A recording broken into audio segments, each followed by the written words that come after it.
Okay, so moving on to matrix inverses, very similarly to matrix multiplication, it's really important to understand this in terms of transformations. So for a matrix inverse, as I said, we use it often in linear transformations. And why we use it in linear transformations, remember for linear transformations we have t of x is equal to ax. So this is our output. This is our sort of, I'll put it in quotations, our like function or our recipe to go from input to output. And this here, our x vector, is our input.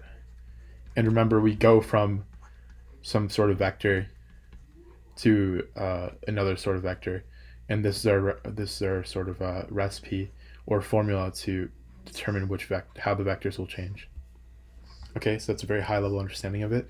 So why we need inverses is that if we want to solve for input vector given some output, if we want to solve for x, that would be equal to the A inverse times our output t of x.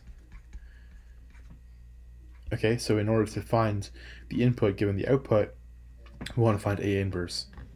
Another reason is that when we solve a system of equations, remember we had the form, this was probably in the first video, with the form ax equals to b. We can therefore say that our solution vector, instead of just row reducing, our solution vector x is equal to A inverse times b. So that's another way to solve a system of linear equations. Okay, so that's enough motivation for why we need to know how to do it. And now I'm going to try and get into how we do it. So the procedure is actually very straightforward. So we start with the vector, with the matrix A. We start with the matrix A, which we were trying to row reduce, and we want to augment it. This means augmented matrix with the identity matrix. And then we want to row reduce this matrix here into the matrix with the identity on the left, and what is left is the inverse on the right. So when we row reduce, we want to take A, when we row reduce, like for solving systems of linear equations, we want to reduce A into the identity matrix. And in matrix inverse, we want to basically find all the operations that we need to undo this. So we want to make the I into A. So that's how we're left with our inverse matrix on the right side by basically undoing all the operations we've done before. Okay, so now let's take a quick example just to make this more solidified. So let's let some matrix A equal to, I'm just using random numbers here, by the way, 2, -2, -1, 0, 0. Let's put some extra zeros just to be nice. -1, 2, -1.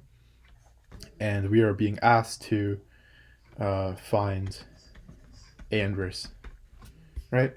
So the procedure I just said, we want to take 2, -2, -1, 2, -1, 0, -1, 0, 0.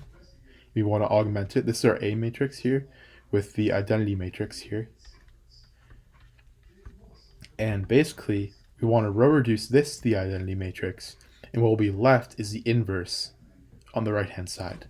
So right now, this is our A, and this is our I, and this is being augmented, as we stated here, and we want to row reduce this just like we would normally into the identity matrix. Now, since I've already done quite a few videos on row reduction, I'm just going to write out the steps here without actually really explaining it. But you can confirm this is true. You will end up with the matrix on the right, on the left side here, 1, 0, 0, 0, 1, 0, 0, 0, 1. And you will end up on the right side with 0, 0, -1, 0, -1, -2, -1, 2, 2. So this is after row reduction, which you can do on MATLAB, by hand, etc. I've already been over the steps, so I just want to save some time here. And as we see here, this becomes reduced, and this is multiple steps to reduce. this becomes our identity matrix on the left, augmented with our A inverse here. So in this case, we can say our A inverse is equal to 0, 0, minus 1, 0, minus 1, minus 2, minus 1, 2, 2. And that is our solution. Now, if you have any trouble reducing this matrix here, please, I encourage you to check out the row reduction videos I made. Or if you're still having a hard time with that, feel free to message me anytime. I'll be happy to help. But I hope this is clear, and that's the general way for finding the inverse.